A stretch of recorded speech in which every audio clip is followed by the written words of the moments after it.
आशा करता हूँ कि यह वीडियो आपको झूठ और सत्य व अच्छाई और बुराई के और शैतान की सभी चालों के बारे में बतला देगा, क्योंकि शैतान का सबसे बड़ा हथियार है इंटरनेट, जिसे वो अपनी पूरी ताकत के साथ इस्तेमाल करता है और कर भी रहा है। और वो हमें वैसे ही भरमाने की कोशिश कर रहा है और पाप कराने की और वचन से हटाने की कोशिश कर रहा है, जैसे वो यीशु को परीक्षा के समय पहाड़ पर रोटी दे रहा था, लेकिन यीशु आत्मा और वचन से भरा हुआ था, तो शैतान को उसी की बातों में वचन के अनुसार मात दी और शैतान उसके आगे से चला गया। वैसे ही आज शैतान आप सभी को वह पत्थर जो हमें नुकसान करेगा, शैतान उसे रोटी बनाकर आपके आगे परोस रहा है और आपकी आंखों और शरीर को तृप्त कर रहा है। वचन कहता है कि जो शरीर दशा में है वो परमेश्वर को प्रसन्न नहीं कर सकते। जो शरीर के लिए बोता है वह विनाश की कटनी को काटता है, लेकिन जो आत्मा के लिए बोता है वह अनंत जीवन की कटनी को काटेगा। और आपसे एक बात पूछना चाहता हूं कि आप कोई भी गलत और गंदी फोटो, वीडियो और कोई भी दुनियावी गाने सुनकर अपना ध्यान परमेश्वर के वचन में लगा सकते हो? कभी भी नहीं। वचन कहता है कि जैसा तू मन में सोचता है वैसा तू है। तो हम पाप की दशा में परमेश्वर के साथ कैसे संबंध बना सकते हैं? पृथ्वी पर सिर्फ दो आत्माएं काम करती हैं, पहला पवित्र आत्मा, दूसरा दुष्ट आत्मा। तो आप समझ ही गए हैं कि आप किस आत्मा के चलाए चल रहे हैं। आपका मन ही आपको दोषी ठहराता है। तो हमारा सवाल ये था कि क्या हमें दुनियावी गाने और फिल्म देखनी चाहिए या नहीं? बाइबल ऐसे कामों के लिए जो पाप से जुड़े हैं मना करती है। वचन कहता है कि बुराई से हटना परमेश्वर का भय मानना है।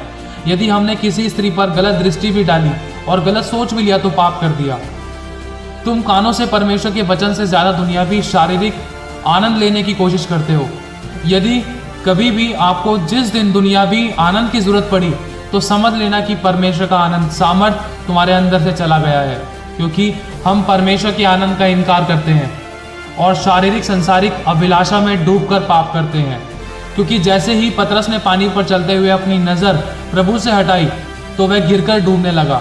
पर जैसे ही हम परमेश्वर की ओर से अपना ध्यान हटाते हैं तो हम संसार और समस्या और पाप, बीमारी, श्रापों में डूबते हैं, क्योंकि वचन सबके लिए एक सा है। जब परमेश्वर ने अपने इकलौते पुत्र यीशु को नहीं छोड़ा, जिसने जगत के पाप अपने ऊपर ले लिए, तो परमेश्वर ने अपनी व्यवस्था के अनुसार यीशु से भी अपना मुंह फेर लिया। अगर ऐसा नहीं होता तो बाइबल झूठी पड़ जाती और जो शरीर के अनुसार चलता है वह पाप का दास है। इसके अलावा कुछ लोग कहते हैं कि मूवीज और फनी वीडियोस व हर प्रकार के चलचित्र देखने का सबका अलग अलग नजरिया होता है, लेकिन मैं ऐसे लोगों से पूछना चाहता हूं कि किसी को अपने मन पर कंट्रोल है? क्या कोई अपने मन पर कंट्रोल कर सकता है या अपनी मेंटालिटी को बदल सकता है? कोई भी अपने मन और अपनी मेंटालिटी पर कंट्रोल नहीं कर सकता, क्योंकि यीशु ने भी कहा था कि तुम अपने मन में बुरा बुरा विचार क्यों लाते हो। यूहन्ना ने भी कहा कि मन फिराओ, क्योंकि स्वर्ग का राज्य निकट है। मन फिराओ, और मन ही से विश्वास होता है और मन में असाध्य रोग लगा है। दाऊद ने भी कहा कि मेरे भीतर शुद्ध मन और स्थिर आत्मा नए सिरे से उत्पन्न कर, क्योंकि दाऊद से भी पाप हुआ। और हमें पापों से मन फिराव का संदेश देती है बाइबल, क्योंकि हमारे मन में कपट है, बुरी इच्छा और गलत और गंदगी और गंदी भावनाएं जो पाप में बदल जाती हैं। और हमारा उद्धार और स्वर्ग जाना विश्वास से जुड़ा हुआ है, जो मन ही से होता है। आग से खेलोगे तो बच जाओगे, परंतु पाप से खेलोगे तो कभी नहीं बचोगे। कई बहनें कहती हैं कि जो लड़कियां पूरे कपड़े पहनती हैं उनके रेप क्यों होते हैं? ऐसा इसीलिए होता है क्योंकि हमारा मन में पाप ने बचपन ही में फोन और वीडियो मूवीज के द्वारा पाप ने जगह बना ली है। आप खुद ही बताएं कि एक छोटा सा बच्चा और 10 से 17 साल तक के बच्चे कहाँ से सीखे प्यार करना और धोखा देना और दिल दुखाना और किसी के साथ खिलवाड़ करना और किसी का फायदा उठाना और अपने शरीर की गंदी अभिलाषा को संतुष्ट करना और किसी को अपने से छोटी या बड़ी लड़की के साथ संभोग करना, शादी से पहले ही बच्चा करना और बच्चों को गर्भ निरोधक दवाई से मार डालना, जो बाइबल के विरुद्ध पाप है। कहाँ से सीखा है?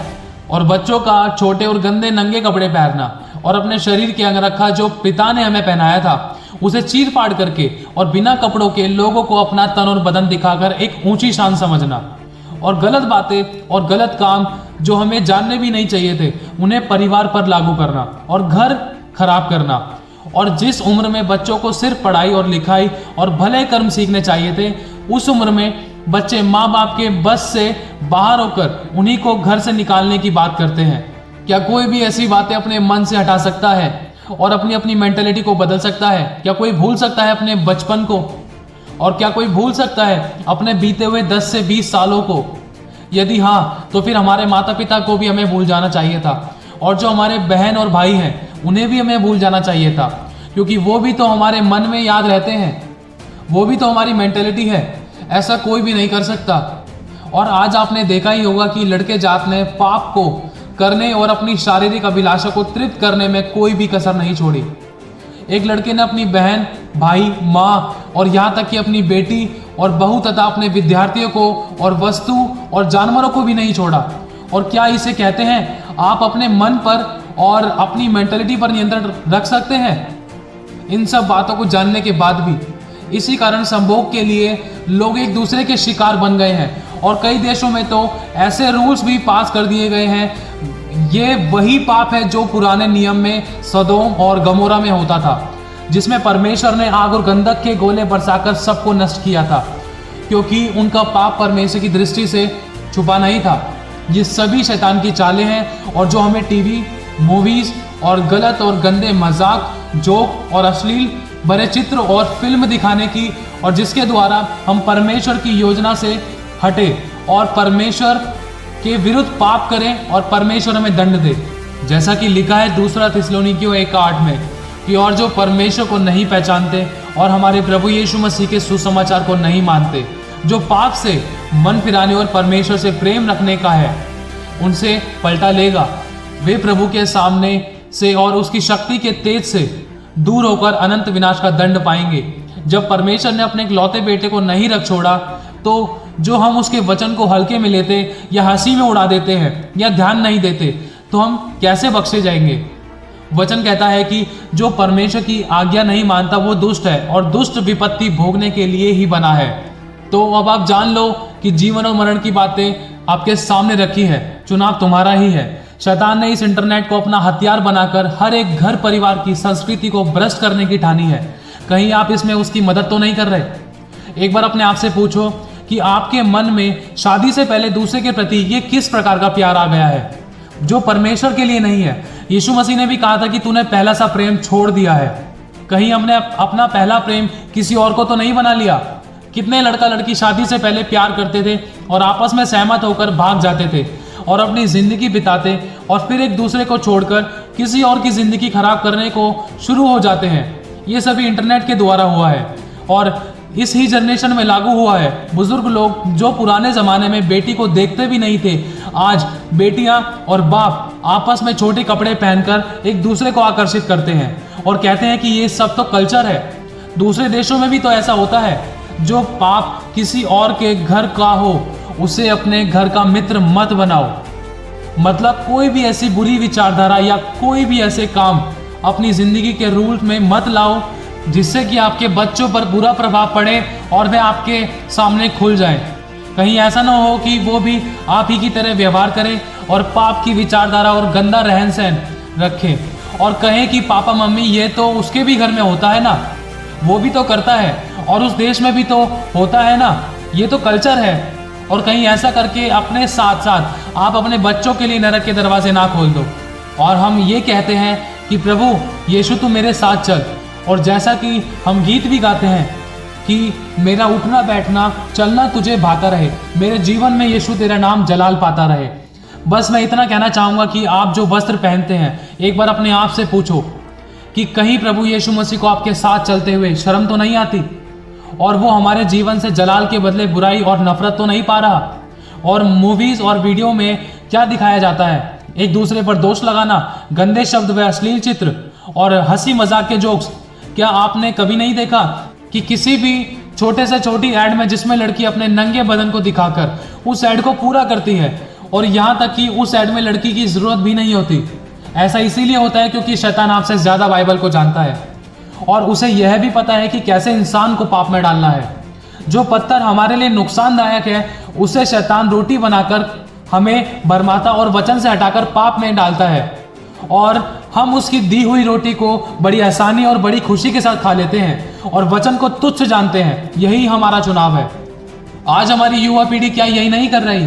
हर जगह यही हो रहा है। यदि कोई लड़की ने छोटे कपड़े डाले हैं लेकिन अचानक किसी लड़के की नज़र उसके नंगे बदन पर पड़ी तो शैतान ने उसके मन में वही अश्लील भावना और चित्र को जो उस व्यक्ति को पहले ही इंटरनेट पर दिखाए थे वही स्मरण कराता है और वही मनुष्य अपने जीवन में उतार लेता है और सोचता है। मत्ती 5 का 27 से 29 के वचन के अनुसार व्यभिचार जिसे पाप कहते हैं कर बैठता है।